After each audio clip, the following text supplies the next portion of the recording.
you ever wondered what if Luffy and Shanks both grew up together? Well, that will be kind of fun, and also scary at the same time, because you see, both of them are born to be captains, and both of them have decided to become the new Pirate King. And aside from this, the biggest question is, who would have the straw hat? Well, there are two possible scenarios to know who's gonna be the boss. The first one is, what if Luffy was born in the same generation of Shanks? And the second one is, what if Shanks was born in Luffy's generation? So, better you don't miss the both scenarios because they're gonna be so crazy. So, for the first one, what if Luffy was born in the Shanks generation? Well, in this timeline, instead of finding a single kid in the treasure chest, Roger and his crew sees two children inside the chest. It would be a bit difficult to handle them both at the same time, but it's not like they're going to yeet the other one into the sea. So, they decide to take care of both of them. As the time goes on, Shanks and Luffy both become great friends, and we don't see Buggy in this timeline because I don't want to make the Rogers crew as an orphanage filled with a lot of kids. The competition between these two talented kids is insane, as both of them are very dedicated to be the best of the best. And when they find the chop fruit,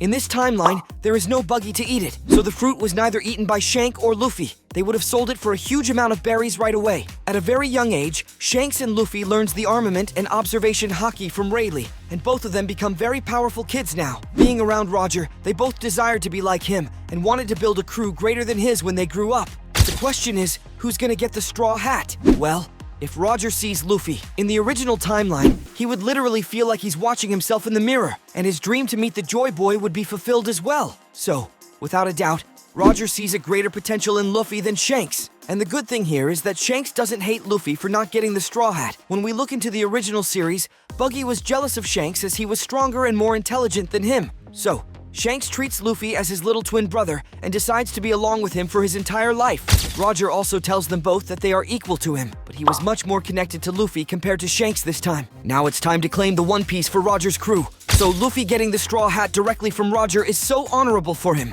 If you guys remember, when Roger and his crew was about to reach the Laugh Tale, Buggy fell sick, and because of that both Shanks and Buggy himself did not reach Laugh Tale. But this time there is no one to drag down Shanks to reach the Laugh Tale, as there is no Buggy in their crew. There are no drawbacks for both Luffy and Shanks.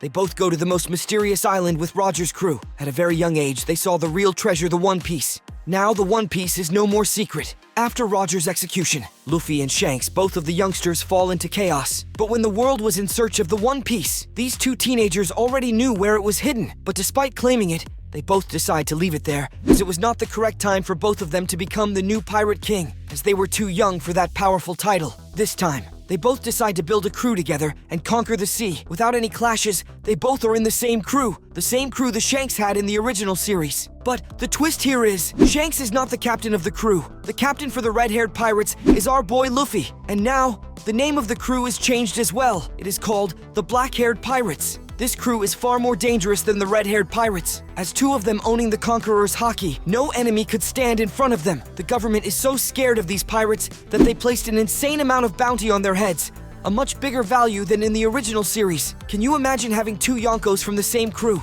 This time, Luffy and Shanks from the same crew becomes the Yonkos, but we all need to agree that Luffy has a bit much more bounty than Shanks, as he is the captain of the Blackhaired Pirates, and Shanks' bounty is not that much lower than Luffy's, as he also had a great position of the vice captain of the Blackhaired Pirates. So there would be only difference of a 1,000 or 2,000 berries. After finding the mysteries of the entire world and how this world government works, Luffy decides to rescue many people from the celestial dragons and the cruel creatures like Kaido and Big Mom. So, we see Luffy accomplishing many goals much earlier this time, compared to the original series. This also indirectly affects the One Piece world system, as most of the future pirates and marines quit their jobs as they are scared of the black-haired pirates, as Luffy is not going to leave anyone who is troubling the world. So there are less criminals and less cruelty rate in this timeline. After fixing the system, Luffy decided to claim the One Piece which he was waiting to claim since he was 10 years old, as they already knew the location this time. Without any troubles, they successfully reached the Laugh Tale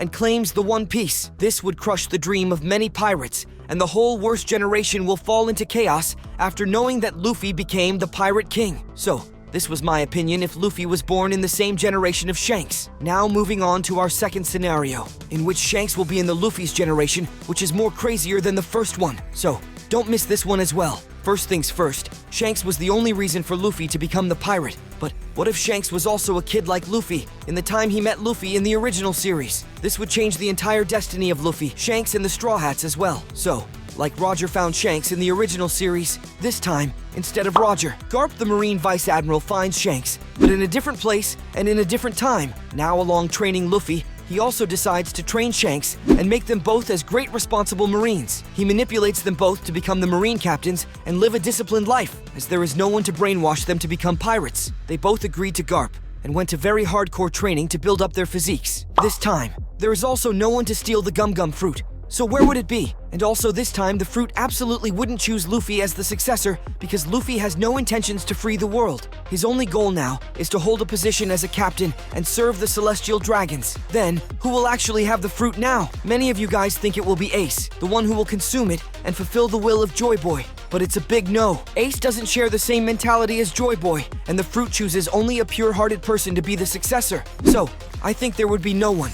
Literally no one who's gonna have it. So it would remain in the Marine's treasure chest for another 800 years, or until a new kid like Joy Boy is born. Coming back to the story, after training many years, now Shanks and Luffy were promoted to the admiral posts by surpassing the current admirals. This would lead the Marines army to a much higher position. Garp was so happy this time to see his pupils follow his words and become exactly like how he dreamed about. Having great authority, Shanks changes the whole system of Marines, removing the warlords, which actually pushes the people to become the pirates indirectly. In the process of changing the system, Shanks finds that the government is so messed up with their decisions in the past and leads to many losses, like losing the freedom of people in the hands of the Celestial Dragons. He finds the truth about Imu and the Five Elders, and he instantly informs Luffy about this injustice, which was prolonging through several centuries. Luffy and Shanks instantly decides to leave the government and to face off Imu and the other elders. We all know this is not possible for both of them, so they decided to join Luffy's father, aka Monkey D. Dragon, who is the leader of the Revolutionary Army.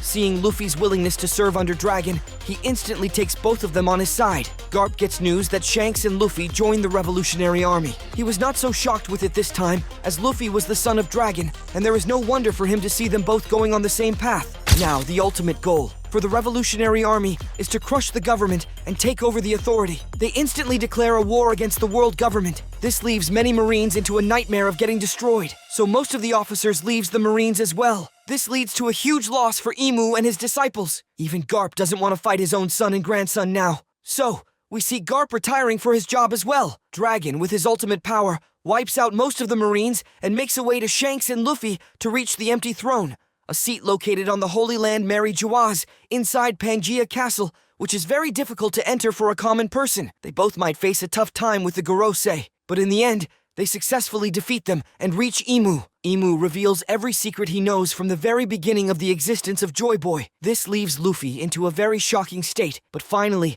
they succeed to defeat Imu as well and take over the government. Well, that's it for the video, guys. I hope you all have enjoyed this story. Also, make the gray like button to blue and click to that red subscribe button to not miss out any videos of mine.